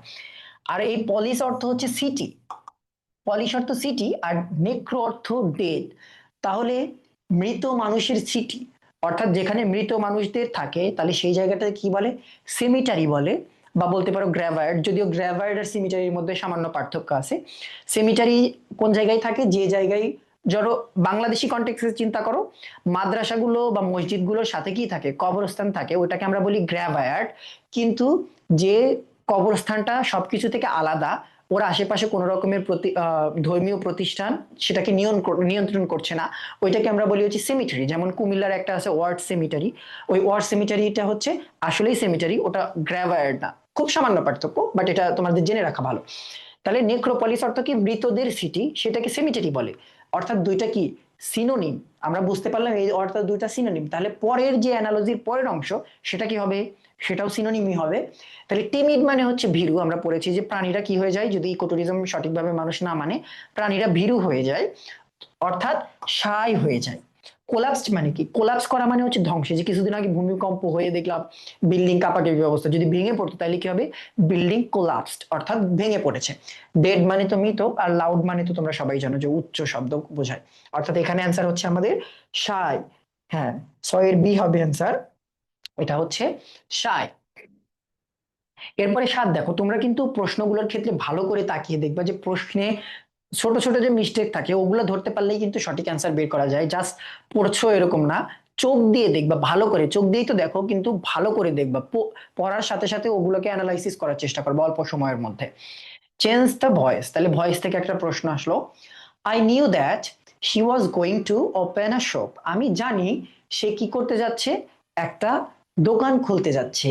এই দ্যাট যুক্ত বাক্যের ওয়াজ গোয়িং টু ওপেন আর প্রথম অংশ, আমরা কিন্তু ভয়েসে এই নিয়মটা শিখেছি যে কিভাবে এটাকে আমাদের কি করতে হয়, প্যাসিভ করতে হয়।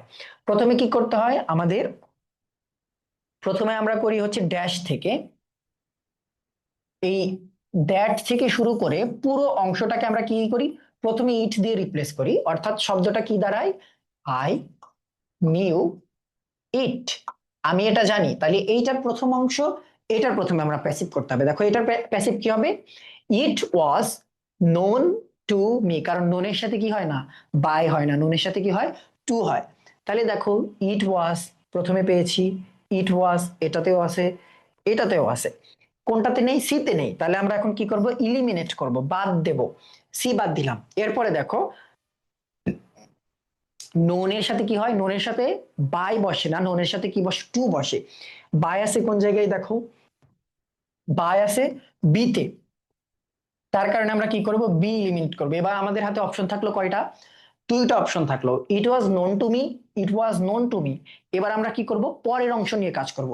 পরের অংশ আমাদের কি ছিল, এরকম, পরের অংশটা আমাদের এরকম ছিল যে এইবার আর দ্যাট আমরা, ইট আমরা কল্পনা করব না, এইবার পরের অংশের আমরা কি করব, দ্যাট দিয়ে পরের অংশের আমরা প্যাসিভ করব।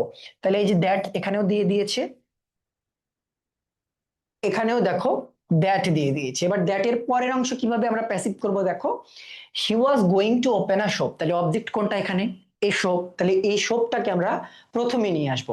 দেখো এখানে এই শপটা নিয়ে আসতে পারিনি, হি নিয়ে আসছে, এই যে আমাদের এই শপটা নিয়ে আসছে, তাহলে সহজেই বোঝা যাচ্ছে অ্যান্সারটা আমাদের হচ্ছে ডি। তাহলে এটার অ্যান্সার হবে it was known to me that a shop, এখানে ওয়াজ গোয়িং ছিল, তার কারণে প্যাসিভে কি হলো, ওয়াজ গোয়িং টু বি, ওখানে ওপেন ছিল, প্যাসিভে গিয়ে ওপেন্ড হলো, was going to be opened by him হবে, হি আছে, হির পরিবর্তে হিম। আচ্ছা তোমরা বুঝতে পেরেছো, এটা ডি হবে। ওকে, এরপরে দেখো আবার সেই find the odd one out, এখানে কোনটা আলাদা, আপিভাল দেখো এটা হচ্ছে অনেকটা মিনিং বেসড, যদি তুমি পরীক্ষার হলে ভোক্যাবস যদি না বুঝতে পারো তাইলে এই ক্ষেত্রে পরীক্ষায় পারা অসম্ভব, কারণ অ্যাডমিশন পরীক্ষায় তো আশেপাশে তাকিয়ে দেখার মতো সুযোগ কোনো থাকে না। যদি ভোক্যাবস এর উপর ভালো দখল তোমার না থাকে, এগুলো পারা খুবই টাফ হয়ে যাবে। তাহলে দেখো আপহিভাল, ইমার্শন এবং আপসার্স, এই সবগুলোর অর্থই দাঁড়ায় হচ্ছে অভ্যুত্থান বা উত্থান অর্থে, উত্থানই বললাম আমরা, এটা হচ্ছে উত্থান। একমাত্র বিপরীত হচ্ছে আমাদের রিমিশনটা, এইটা হচ্ছে একমাত্র আলাদা শব্দ। আচ্ছা দেখো এটা ইজি, মানে ইজি তো বলা যায় না, কারণ অনেকের ক্ষেত্রে হয়তো তোমরা এমসিকিউ গুলোর হচ্ছে মিনিং হয়তো জানো না, সরি এমসিকিউ না, ওয়ার্ডের গুলোর হচ্ছে মিনিং জানো না হয়তো। আচ্ছা 9 দেখো এবার, which part of the sentence contains error, এরকম প্রশ্ন যে তোমরা পিন পয়েন্ট ইররে দেখো যে প্রশ্নের মধ্যে কি করা থাকে, এরকম করে মার্ক করা থাকে, এরকম করে মার্ক করে কি করা থাকে, কোনো কিছুই বলা থাকে না, এ বি, তারপরে এখানে হয়তো মার্ক দিয়ে সি দিয়ে দিল, এখানে একটা প্রশ্ন আছে ডি দিয়ে দিল, প্রশ্নে কিছুই বলা থাকে না যে তুমি এখান থেকে ভুল বের করো, এখান থেকে সঠিক বের করো, কোনটা সঠিক উত্তর, কিছুই বলা থাকে না। একটা লাইন লেখা থাকে এবং লাইনগুলোর নিচে দাগ দিয়ে দিয়ে কিছু আহ এরকম এ বি সি ডি দেখা থাকে, তোমাকে ওই লাইনগুলো পড়ে বুঝতে হয় যে আসলে কোন অংশটাতে ভুল আছে। তো এই প্রশ্নটা ওই জায়গা থেকে পিন পয়েন্ট ইররের মতো করেই দেওয়া, বাট একটু ডিফারেন্ট স্টাইলে। তাহলে আমাদের কোন সেন্টেন্স থেকে ভুল বের করতে হবে, দেখো many a man were happy dancing at the victory, happy dancing, dancing at the victory of students led anti fascist movement. অর্থাৎ এই জিনিসটা তোমরা যারা পড়াশোনা মোটামুটি করেছো বুঝতে পারছো যে ম্যানি এ ম্যান ওয়্যার, অর্থাৎ এই অংশটা থেকেই তোমরা বুঝতে পারছো এই জিনিসটা আসছে হচ্ছে সাবজেক্ট ভার্ব এগ্রিমেন্ট থেকে, অর্থাৎ সাবজেক্ট কোনটা হলে ভার্ব কোনটা হবে সেই জায়গা থেকে আসছে। তাহলে কমন বিষয় কি, কমন বিষয় হচ্ছে আমরা জানি যে ম্যানি এ ম্যানি এ প্লাস আমাদের ভার্ব বসে হচ্ছে সিঙ্গুলার, ভার্ব বসে আমাদের সিঙ্গুলার। তাহলে এখানে দেখো ম্যানি এ ম্যান ওয়্যার ছিল, ম্যানি এ ম্যান ওয়্যার হবে না, আমাদের কি হবে ওয়াস। তাহলে ভুলটা আমাদের কোন অংশে? ভুলটা আমাদের প্রথম অংশে। তাহলে এখানে দেখো অংশ ভাগ করে দিয়েছে, many a man were happy, তাহলে এই অংশে আমাদের ভুল হয়ে যায়। তাহলে আমাদের বলছে which part of the sentence contains error, অর্থাৎ কোন অংশটা ভুল বহন করে। ভুল বহন করে হচ্ছে বাক্যের প্রথম অংশ, the dancing at the victory of students led antifascist movement, no, এখানে কোনো ভুল নেই। আর এরর তো অবশ্যই আছে, তার কারণে ডি হচ্ছে না। হ্যাঁ, নয়ের এ হবে। হ্যাঁ, ম্যানি এর পরে সিঙ্গুলার ভার্ব হয়। তোমরা কিন্তু সাবজেক্ট ভার্ব এগ্রিমেন্ট গুলো পড়বা, কারণ অনেকগুলো রুলস আছে। আর সাবজেক্ট ভার্ব এগ্রিমেন্ট থেকে প্রতি বছর প্রশ্ন হয়। সাবজেক্ট ভার্ব এগ্রিমেন্ট থেকে হয়, তারপরে ভয়েস থেকে তো হয়, এখানে আরো বেশ কয়েকটা আমরা পড়লাম এর আগের প্যাসেজ, সেগুলো থেকেও হয়, সাবজাংটিভ থেকে প্রশ্ন হয়। আচ্ছা, এবার 10-এ যাই আমরা। The author of the book essential message of Islam, এটা তোমাদের কাছে যদিও তোমরা মাত্র অ্যাডমিশন দিলে আনকমন হওয়ার কথা না, কারণ ডক্টর মোহাম্মদ ইউনুস নিয়ে জানতে হবে। বইটা পড়ে যদিও মনে হয় না হয়তো অন্য নাম সবাই দাগাবে, বাট এই বইটা যৌথভাবে দেখা, ডক্টর মোহাম্মদ ইউনুস এবং সাথে আর একজন লোক আছে, ওনার নাম আমার মনে নেই। ইসেনশিয়াল মেসেজ অফ ইসলাম, এনারা দুজন মিলে এই বইটা লিখেছে। এটা মোটামুটি মুখস্থ মতন বিষয়। আচ্ছা, তোমাদের জাহাঙ্গীরনগর ইউনিভার্সিটিতে এর আগের বছর যে আমাদের সময়ে যে এমসিকিউ গুলো আসছিল, ওইখানে কিন্তু এরকম সাহিত্য বিষয়ক প্রশ্ন কোন জায়গা থেকে আসছিল জানো? ওই প্রশ্নগুলো কিন্তু তোমাদের ইংলিশ বোর্ড বই থেকে আসছিল। অর্থাৎ ইংলিশ বোর্ড বইয়ের যে উইলিয়াম ব্লেক, আরো যে বিভিন্ন লেখক ছিল, কবিতা ছিল, ওই কবিতা থেকে ইংলিশ প্রশ্নে, অর্থাৎ সাধারণ জ্ঞানের মধ্যে এই প্রশ্নগুলো দিয়ে দিয়েছিল। এখানে আবার সাধারণ জ্ঞান থেকে ইংলিশে দিয়েছে। আচ্ছা, ম্যানি এরপরে সিঙ্গুলার হয়, ম্যানি এ থাকা লাগবে একটা। এরপরে দেখো চুজ দ্য কারেক্ট সেন্টেন্স, অর্থাৎ ভুল সেন্টেন্সটা এখান থেকে আমাদের কি করতে হবে, বের করতে হবে। I thought you know to type, ও আচ্ছা, এই জিনিসটা তোমরা হয়তো শিখেছো যে মানে যারা ফেসবুক দেখো তারাও হয়তো দেখেছো যে অনেকে এসে কুইজ ধরে, কুইজের মতো প্রশ্ন বা ইংলিশ প্রশ্ন ধরে যে আপনি এটা অনুবাদ করুন, যে আমি জানি কিভাবে রান্না করতে হয়, আমি জানি কিভাবে খেতে হয়। এই ক্ষেত্রে এই ধরনের প্রশ্নে কি হয়, হাউ টু, এই ধরনের প্রশ্নে অ্যাড করতে হয় হাউ টু, এটা দিয়ে এই প্রশ্নটা সলভ করতে হয়। যেমন আমি জানি কিভাবে রান্না করতে হয়, I know how to cook, আমি জানি কিভাবে রান্না করতে হয়। তাহলে দেখো এক্ষেত্রে আবার টেন্সটার ক্ষেত্রেও তোমার খেয়াল রাখতে হবে। প্রথমে দেখো এতে কি বলেছে, 11 সি, হ্যাঁ তোমার অ্যান্সার ঠিক আছে, আই থট দ্যাট ইউ, তবে এই জায়গাটাতে অনেকেই ভুল করবে। দেখো I thought you know to type, এটা তো এমনিতেই বোঝা যাচ্ছে হবে না। বিতে দেখো I thought that you know typing, এটাও হচ্ছে না। কারণ কিসের জন্য হবে না এটা, থট কোনটাতে আছে, থট আছে ভি 2 তে, আর নো আছে হচ্ছে ভি 1 এ। একটা বাক্যের মধ্যে সিকুয়েন্স অফ টেন্সের নিয়ম অনুযায়ী এরকম হতে পারে না, তোমাকে দুটাই পাস্টে করতে হবে। এরপরে দেখো I thought you know how to, how to typing তো হয় না, কারণ টু প্লাস কি হয়, টু প্লাস হয় হচ্ছে ভার্বের ভি 1। তার কারণে এই তিনটার কোনোটাই হচ্ছে না, আমাদের অ্যান্সার হচ্ছে C, I thought that you knew how to, you knew how to type. অর্থাৎ তোমাকে কিন্তু একই সাথে দুইটা জিনিস খেয়াল করতে হবে, টেন্স খেয়াল করতে হবে, প্লাস একটা নিয়ম অনুযায়ী যেটা আগাচ্ছে। যেমন how to cook, I know cooking, হয়ে গেল যে আমি রান্না জানি, বাট কি আমি জানি কিভাবে রান্না করতে হয়, এই যে কিভাবে, এর কারণে হাউ টু শব্দটা চলে আসে কিন্তু এখানে। 14তে তো যাইনি, এটা 11 নম্বর, 11 সি। আচ্ছা, এরপরে দেখো 12 number, every cloud has a dash. এই প্রশ্নটা যারা ইডিয়মস এন্ড ফ্রেজেস ভালো করে পড়েছো তারা পারবে, তাছাড়া বাকি কারোরই এটা মনে হয় না, আন্দাজে যদি লাগে, তাছাড়া এটা কিন্তু পারার কিন্তু সম্ভাবনা খুবই কম। কারণ এটা হচ্ছে ইডিয়মস এর মতো একটা জিনিস এবং মুখস্থ জিনিস এটা। Every cloud has a silver lining, অর্থাৎ ইডিয়মেও তোমাকে এই মিনিংটা দিতে পারি। অর্থাৎ তুমি একটা মেঘ দেখবা, তুমি দেখলা যে হচ্ছে মেঘ আসতেছে, জাস্ট লাইক দেখ যে এরকম একটা মেঘ, এরকম একটা মেঘ যাচ্ছে, এবং ওই মেঘের পেছন দিয়ে তুমি দেখবা যে ঝড়ের মেঘ হোক বৃষ্টির মেঘ হোক, ওই মেঘের পেছন দিয়ে কি থাকে, এরকম একটা হালকা করে, এটা মোটা হয়ে গেল, ওই মেঘের দিকে খেয়াল করে দেখবা ওই মেঘের পেছন থেকে এরকম একটা সিলভার একটা আলো দেখা যায়, অর্থাৎ মেঘের পেছন থেকে মনে হয় সূর্যটা এবার উঠবে। এই জায়গা থেকে আসছে every cloud has a silver lining, অর্থাৎ সব মেঘেরই কি থাকে, একটা করে এরকম সিলভার রঙের রূপালী রঙের লাইন থাকে। এটা দিয়ে বোঝায় যে হতাশার মধ্যেও আশা থাকে বা সামনে একটা ভালো দিন থাকে। অর্থাৎ মেঘ এসে তোমাকে ঢেকে দিয়েছে, তাতে কষ্ট পেও না, কারণ মেঘের আড়ালে সূর্য হাসে, আমরা বাংলায় যেটাকে বলি। অর্থাৎ দুঃখের পেছনে কি লুকিয়ে আছে, সুখ লুকিয়ে আছে, এটা সেই জায়গা থেকে আসছে। Every every cloud has a silver lining. Sakshar Kumar Malik, okay. আচ্ছা, তোমার অ্যান্সার ঠিক আছে।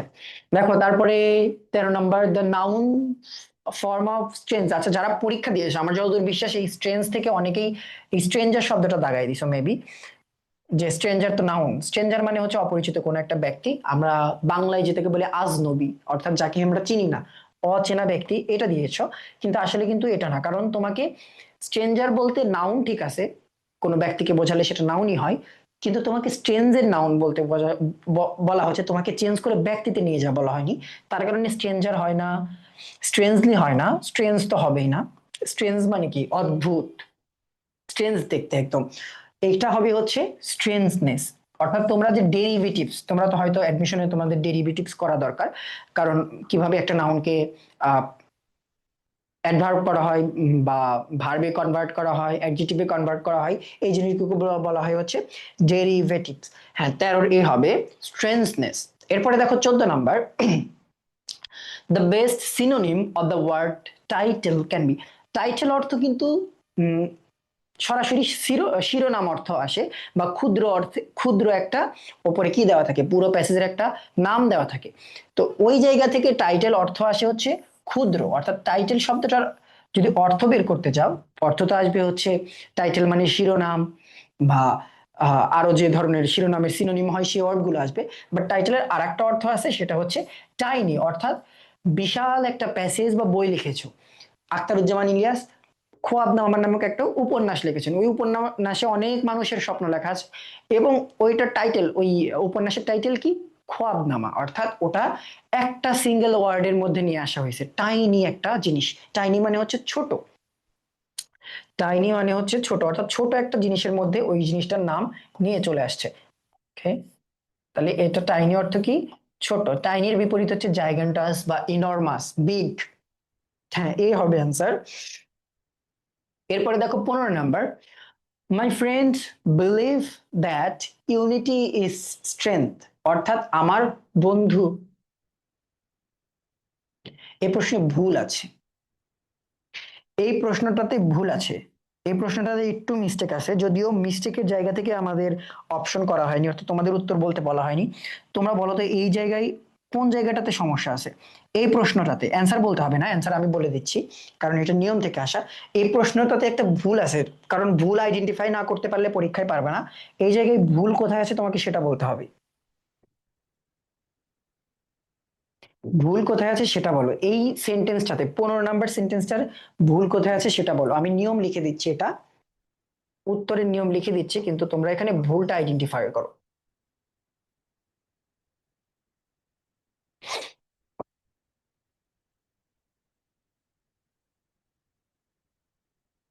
ভুলটা কি তোমরা আইডেন্টিফাই করতে পেরেছো? ইয়েস, এই যে ফাতিহা সারা, না আশরাফি আক্তার আশা, আমি ভুল বের করতে বলেছি, অ্যান্সার না। বিলিভের ওখানে কিন্তু প্রশ্নে কিন্তু ভুল আছে, এরকম প্রশ্নে মাঝে মাঝে কিন্তু পরীক্ষার হলেও দেখবা যে মাঝে মাঝে প্রশ্নকর্তা কিন্তু ভুল করে ফেলেছেন, অর্থাৎ পরীক্ষার হলেও কিন্তু ভুল হয়। মাই ফ্রেন্ড বিলিভ হবে না, মাই ফ্রেন্ড কিন্তু বিলিভস হবে। এই জিনিসটা, এরকম টাইনি টাইনি জিনিস কিন্তু তোমাকে আইডেন্টিফাই করার সক্ষমতা অর্জন করেই কিন্তু পরীক্ষার হলে যেতে হবে। দেখো এখানে কিন্তু বিলিভস হবে, my friend believes that unity is strength and so do I. এখানে যদি সো এম আই থাকতো অপশনে, তাহলে সো এম আই হতো, কারণ আমরা এটা হচ্ছে believes that unity is strength, এটা হচ্ছে অ্যাফার্মেটিভ এগ্রিমেন্ট, এটা হচ্ছে অ্যাফার্মেটিভ, এটা হচ্ছে অ্যাফার্মেটিভ এগ্রিমেন্ট। আমরা এর আগে একটা প্রশ্নে নেগেটিভ এগ্রিমেন্ট করেছি নেইদার দিয়ে, আর সোটা হচ্ছে অ্যাফার্মেটিভ এগ্রিমেন্ট, অর্থাৎ তুমিও এই কাজটা করো, আমিও করি, তুমি এই কাজটা এটা হচ্ছে অ্যাফার্মেটিভ, আর তুমি আমি এই কাজটা পছন্দ করি না এবং সেও করে না, এটা হচ্ছে নেগেটিভ এগ্রিমেন্ট। অর্থাৎ নার সাথে না মেলানো, হার সাথে হা মেলানো, এটাকে হচ্ছে এই এগ্রিমেন্টটা বলে। তাহলে এখানে দেখো আমাদের হচ্ছে প্রথমে সো দরকার, সো এখানে নেই, এখানে সাবজেক্ট আছে তার কারণে ভুল, এখানে সো আছে, বাট সো এর পরে আমাদের একটা অক্সিলারি ভার্ব দরকার, এখানে সাবজেক্ট আছে, আর এখানে তো সো নাই প্রথমে, আর এটাও হবে না, হচ্ছে D number, and so do I. অর্থাৎ আমার বন্ধু বিশ্বাস করে যে একতাই বল এবং আমিও, অর্থাৎ আমার বন্ধু বিশ্বাস করে আমিও বিশ্বাস করি, এই জিনিসটা এখানে বলা হচ্ছে। আচ্ছা এবার 16 দেখো, এটাও সাধারণ জ্ঞানের প্রশ্ন, জানার কিছু নেই এখানে। দ্য রেপ অফ বাংলাদেশ বইটা লিখেছে হচ্ছে অ্যান্থনি ম্যাসকারেনহাস, এই ব্যক্তি। এরপরে দেখো 17 number, the definition provided by the International Folk Music Council states that folk music is dash of ordinary people which is passed on from person to person by being listened to rather than learned from the printed page. তাহলে দেখো মূল প্রশ্নটা হচ্ছে শুরুর অংশে, the definition provided by the International Folk Music Council states that, অর্থাৎ বলে যে ফোক মিউজিক ইজ, এটা আর্টিকেল থেকে আসা প্রশ্ন, ড্যাশ অফ অর্ডিনারি পিপল, অর্থাৎ লোকসঙ্গীত সাধারণ মানুষের সঙ্গীত। লোকসঙ্গীত এক ধরনের সঙ্গীত যা সাধারণ মানুষের, এখানে এক ধরনের অর্থে আমাদের এ ইউজ করেছো পরীক্ষায়, অনেকে দাগানোর সময় এ দিয়েছো, বাট এ হবে না, কারণ শুরুতেই তোমাকে বলে দিয়েছে ফোক মিউজিকের কথা, অর্থাৎ শুরুতেই নির্দিষ্ট করে দেওয়া আছে এখানে। এ দেখো ফোক মিউজিক, আমরা পরীক্ষার হলে আগে পড়েছি না, ওই যে প্রথমে যদি একজন মানুষের নাম উল্লেখ করলা, অর্থাৎ একজনের নাম দিলা তুমি, যারা সারা যাই দাও, সারা দিলা, এরপর থেকে কি করতে হয়, ওই ব্যক্তিটাকে বা মানুষটাকে কি করতে হয়, ছেলে হলে হি দিয়ে, আর মেয়ে হলে আমরা তারপরে থেকে কি করি, সি দিয়ে, বা কোনো প্রতিষ্ঠান হলে ইট দিয়ে, অর্থাৎ ওই প্রতিষ্ঠানের নাম বারবার লেখার পরিবর্তে ইট দিই, মানুষ হলে হি দিই, অর্থাৎ বারবার লেখার প্রয়োজন হয় না। অর্থাৎ আমরা যেহেতু প্রথমেই নির্দিষ্ট করে দিয়েছি, বারবার তো বলার দরকার নেই, তো এরকম জিনিসটাও এখানে সেম অবস্থা। যেহেতু ফোক মিউজিকের কথা আমাদের প্রথমেই বলে দিয়েছে, তার কারণে বুঝতে হবে এটা একটা নির্দিষ্ট জাতের ফোক মিউজিক, অর্থাৎ নির্দিষ্ট ফোক মিউজিকের কথা বলা হচ্ছে, যেটা কাদের থেকে বিলং করে, নির্দিষ্ট কিছু এইরকম সাধারণ মানুষের থেকে বিলং করে, সেটাই হচ্ছে লোকসঙ্গীত বা ফোক মিউজিক, তার কারণে এখানে ডি হবে। প্রশ্নটা সোজা ছিল বাট একটু ট্রিকি, কারণ অনেকে এ দিয়েছো যে লোকসঙ্গীত এক ধরনের সঙ্গীত, folk music is a music, এরকম করে দিয়েছো, কিন্তু ফোক মিউজিক কিন্তু একটা মিউজিক না, এটা কিন্তু অসংখ্য মিউজিকের একটা সমষ্টি, যেটা একদম নির্দিষ্ট করে দিয়েছে প্রথমেই। হ্যাঁ, দা মিউজিক হবে এটা। এরপরে দেখো 18 number, my sister is sick since morning, I wish I dash her to the hospital last night. তাহলে এখানে আমাদের প্রথম একটা আমাদের ক্লু দেওয়া আছে, সেটা হচ্ছে লাস্ট নাইট। তাহলে এখানে অ্যান্সারটা কি হতে পারে, এখানে অ্যান্সারটা কি হতে পারে, my sister is sick since morning, আমার বোন সকাল থেকে খুব বেশি অসুস্থ। সিক, সিক যদি খুব বেশি হয় তাহলে তাকে আমরা বলি ইল, অর্থাৎ কোনো মানুষের অসুখের মাত্রা বেশি হয়ে গেলে আমরা তাকে বলি হচ্ছে ইল। তাহলে my sister is sick since morning, I wish I dash her to the hospital last night, এর অ্যান্সার কি হবে? 18 সি লিখেছে Mahajaira, okay okay, Abdullah had taken, okay. আমি ভেবেছিলাম তোমরা আবার ডি দাও নাকি, অনেকে আবার ডি দিয়েছে, কারণ সাধারণত এই ধরনের I wish I could, I wish I were এরকম জিনিস থাকে, তো এখানে কিন্তু আই উইশ আই হ্যাড হবে, কারণ উড এর পরে কিন্তু আমাদের ভি 1 লাগবে, এখানে কিন্তু ভি 2 দেওয়া আছে, আর I wish I taken, I wish I taken সরাসরি হয় না, তার কারণে এই জিনিসটা ভুল, তোমরা ধরতে পেরেছো এটা। ওকে ওকে, আচ্ছা, এটা অ্যান্সার হবে হচ্ছে হ্যাড টেকেন। 19 নাম্বার দেখো, এটাও এসেছে আমাদের হচ্ছে ইডিয়মস এন্ড ফ্রেজ থেকে, to be up to one's eyebrows. এখন চিন্তা করো একজন মানুষের তুমি আইব্রোস এর উপরে, বিষয়টা কত অদ্ভুত, to be up to one's eyebrows, অর্থাৎ কারো আইব্রোস এর কি ওপরে, ওপরে থাকা, এটা অর্থ বোঝাই হচ্ছে, এটা সরাসরি meaning to have tonnes of work to do, অর্থাৎ প্রচুর পরিমাণে কাজ থাকলে আমরা এই ফ্রেজটা ইউজ করতে পারবো ইংলিশে, to be up to one's eyebrows, অর্থাৎ প্রচুর পরিমাণ কাজ আমার, প্রচুর পরিমাণ কাজ, হ্যাঁ হ্যাড টেকেন হবে। এরপরে দেখো 20, the use of deception or subterfuge to achieve one's purpose means, এটা লাস্ট এমসিকিউ, এবং আমি তোমাদের থেকে শুনতে চাই যে এই সাবটারফিউজ ওয়ার্ডটা তোমরা বোর্ড বইয়ের কোন চ্যাপ্টারে বা কার প্যাসেজে পেয়েছো, জাস্ট এইটাই বলো, এটা কোন জায়গায় ছিল। এই সাবটারফিউজ ওয়ার্ডটা তোমরা বোর্ড বইয়ের কোন জায়গায় পাইছো? এটা কিন্তু একটা জায়গায় ছিল। সাবটারফিউজ আর ডিসিপশন অর্থ হচ্ছে ছল ছাতুরি, ছল বলতে পারো, প্রতারণা বলতে পারো, নিজে কোনো একটা দোষ করেছো সেই দোষ চাপা দেওয়ার কোনো একটা কৌশল বলতে পারো, সেটাকে সাবটারফিউজ বলা যায়। এই সাবটারফিউজ শব্দটা কোন জায়গায় ছিল? সাবটারফিউজ শব্দটা কোন জায়গায় ছিল? উম আশরাফি আক্তার আশা হলো না, কল্পনা চাওলাতে সাবটারফিউজ ছিল না, ওটা অন্য একটা ওয়ার্ড ছিল। ফাতিহা সারা, তোমার উত্তরটা ঠিক আছে। মাদার ইন ম্যানভিলে এই শব্দটা আমরা পেয়েছি জেরির ক্ষেত্রে। জেরি কিন্তু ওই জায়গায় বলেছিল, জেরি কোন রকমের সাবটারফিউজ ইউজ করেনি, অর্থাৎ কুড়ালটা যে ওর হাত থেকে ভেঙে গেছে, ও বলতে পারতো যে আমি কিছু করিনি, হয়তো হুট করে ভেঙে গেছে, আমি জানি না, ও এরকম ছল ছাতুরি করতে পারতো, বাট ও কি করেনি, কোন রকমের সাবটারফিউজ, প্রতারণা, ছলের আশ্রয় নেয়নি। ওই জায়গাটাতে কিন্তু এই সাবটারফিউজ ওয়ার্ডটা আছে, বেশ ভালো একটা শব্দ। তাহলে দেখো, এটা হচ্ছে বলতে পারো ওই জায়গা থেকেও এসেছে, সাথে সাবস্টিটিউশন থেকে। The use of deception or subterfuge to achieve one's purpose, অর্থাৎ কোনো একটা উদ্দেশ্য পূরণে তুমি যখন ছল ছাতুরির আশ্রয় নাও, তখন তাকে আমরা কি বলি? তখন আমরা তাকে বলি চিক্যানারি, চি, আচ্ছা যাই হোক, তোমরা এটার স্পেলিংটা একটু, প্রোনাউন্সিয়েশনটা একটু দেখে নিও। চিক্যানারি টাইপ কোনো একটা কিছু হবে। এই জিনিসটা হচ্ছে অ্যান্সার। এই চিক্যানারি অর্থ হচ্ছে সাবটারফিউজ বা ছল বা প্রতারণা।